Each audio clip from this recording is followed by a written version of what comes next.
Hello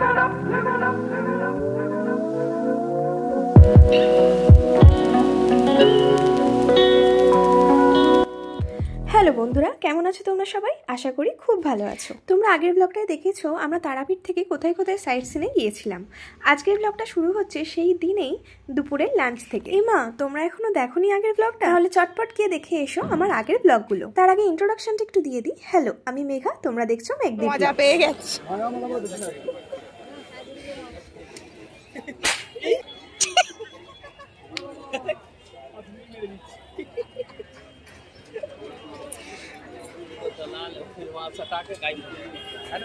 খাওয়া দাওয়া সেরে আমরা বেরিয়েছিলাম একটু মার্কেট ঘুরতে, এই টুকটাক কিছু কিনতে।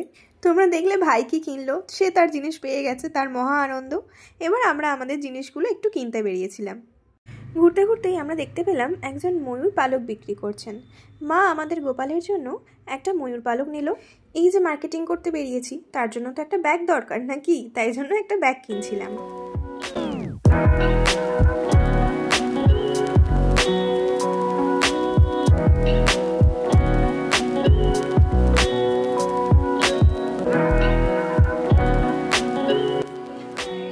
এইটা মহাশাসনের রাস্তা। এগুলো কি গোটিং?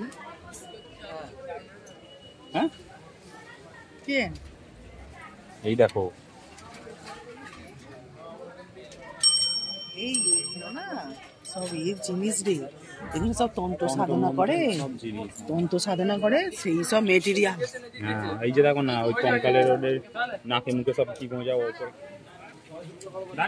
ঘুরতে ঘুরতে আমরা একটু গিয়েছিলাম শ্মশানের রাস্তায়। তারাপীঠের মন্দিরের ঠিক উল্টো দিকে যে রাস্তাটা গেছে, আমরা সেই রাস্তাটায় গিয়েছিলাম। চারদিকে একটা বেশ গা ছমছমে ব্যাপার ছিল। এরপরেই আমার মায়ের সাথে ঘটে গেল একটা প্র্যাঙ্ক। কি করলাম আমরা, তোমরা দেখো।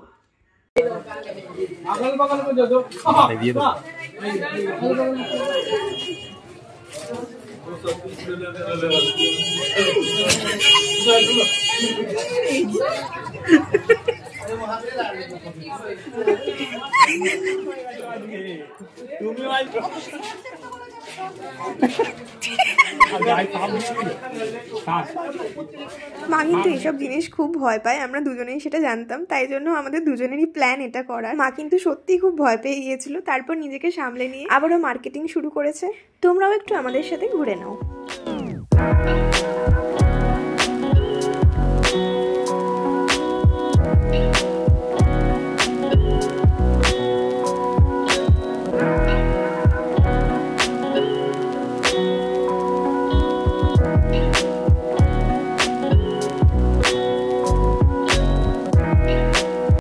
মার্কেট ঘুরে হোটেলে ফেরার পথে আমরা আরেকবারও ঢুকলাম শ্মশানে। তোমরা একটু আগেই যেটা দেখলে সেটা শ্মশানের রাস্তাটায় গিয়েছিলাম শুধু।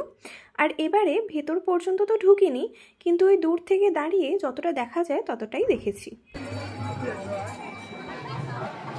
এখন তো ইলেকট্রিক চুল্লি হয়ে গেছে, তাও এখানে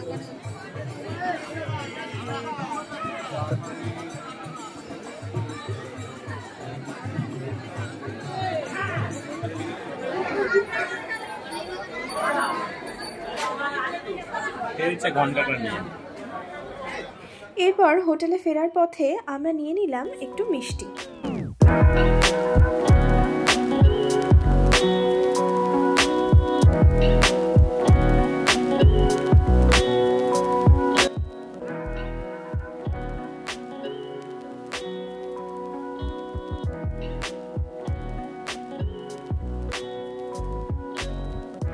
তোমরা ভাবছো না হঠাৎ করে কোথায় চলে এলাম, এরকম অন্ধকার জায়গায় দাঁড়িয়ে আছি?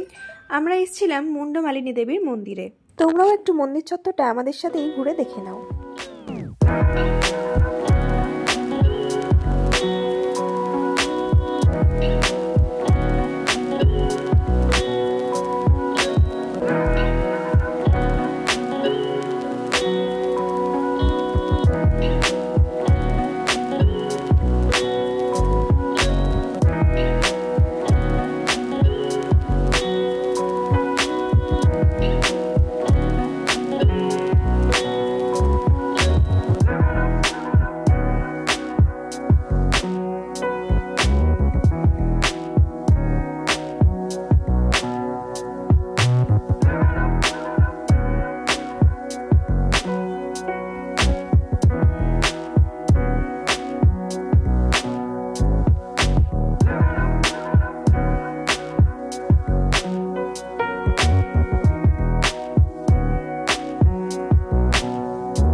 ওই দূরে দেখো, দেখতে পাচ্ছ তোমরা, হোম বা যজ্ঞ হচ্ছিল। আমরা মায়ের দর্শন করে বেরিয়ে পড়লাম আবার হোটেলের দিকে। তোমরাও যদি তারাপীঠে এলে এই মুন্ডমালিনী দেবীর মন্দিরে আসতে চাও তাহলে তোমাদের রাস্তাটা একটু বলে দিই। তারাপীঠ মন্দিরে যেতে গেলে যে গলিটা দিয়ে যেতে হয় তার ঠিক অপোজিটের যে রাস্তাটা চলে যাচ্ছে সেই রাস্তাটা দিয়ে 10 মিনিট হাঁটা পথ পৌঁছে যাবে মুন্ডমালিনী দেবীর মন্দির।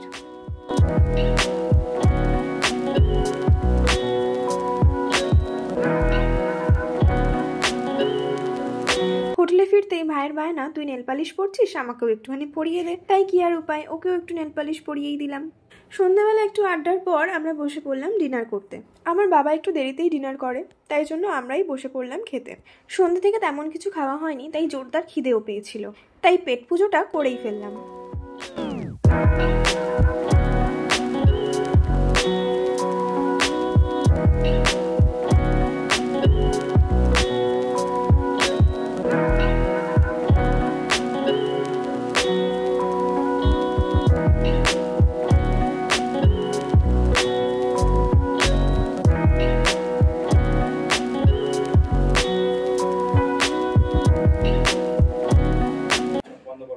আজকে আমাদের তারাপীঠে ডে 3। আমরা আজকে রুম ছেড়ে দিচ্ছি, আমাদের বেরোনোর পালা আজকে। আমাদের লাগেজ সব গোছানো হয়ে গেছে, তোমরা দেখে নাও। তোমাকে দেখাবো লাগেজ ভাই নামিয়ে নিয়েছে, কিছুটা নিয়ে গেছে। চলো আমাদের রুম আমরা বাই বাই করে দিচ্ছি। চলো তাহলে যাওয়া যাক, আমাদের ট্রেন 4:40-এ।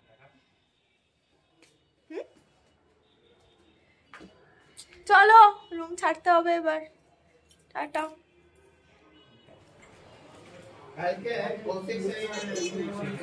এবার আমাদের বেরোনোর পালা। সেদিন ছিল সোমবার, আমাদের তারাপীঠের 3য় দিন ছিল।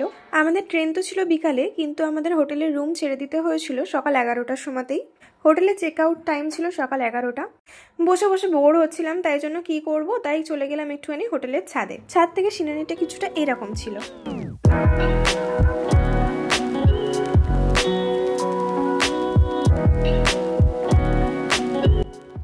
ওই যে দেখো, আমাদের হোটেলের ছাদ থেকে মুন্ডমালিনী দেবীর মন্দিরটাও দেখা যাচ্ছিল।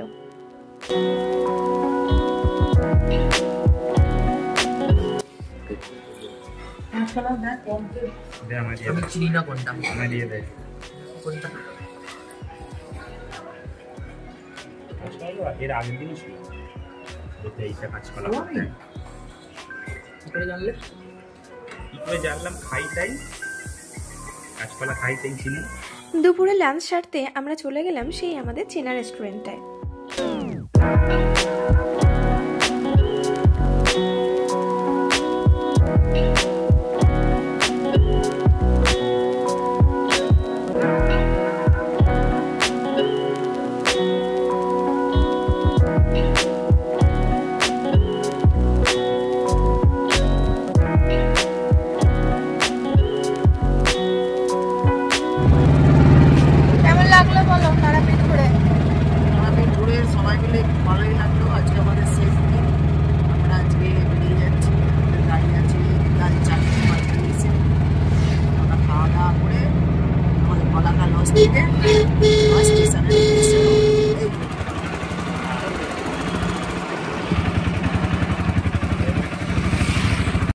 মায়ের পুজো দিয়ে মাকে মনে মনে বলে এলাম আবার আসবো মা। রওনা দিলাম স্টেশনের পথে।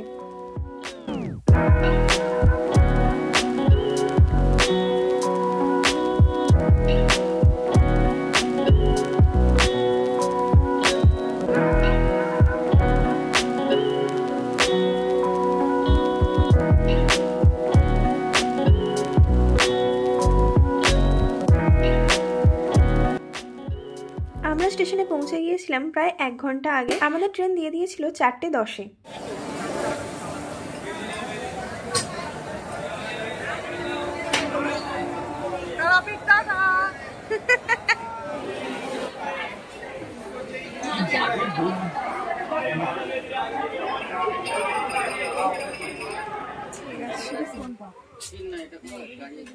আমাদের কত 24, 21।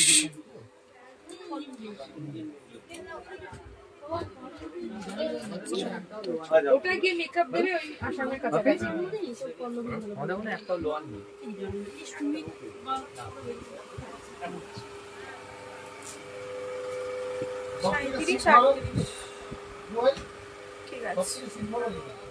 আমরা এখন উঠে পড়েছি ট্রেনে, যাচ্ছি বাড়ি। আমরা উঠে পড়েছি শহীদ এক্সপ্রেসে, 4:40-এ ছাড়বে ট্রেন। তাহলে তোমাদের সাথে দেখা হচ্ছে নেক্সট ব্লগে। আজকের ব্লগটা ভালো লাগলে please like, share and subscribe করে দিও। দেখা হচ্ছে নেক্সট ব্লগে। আজকের মতো টাটা।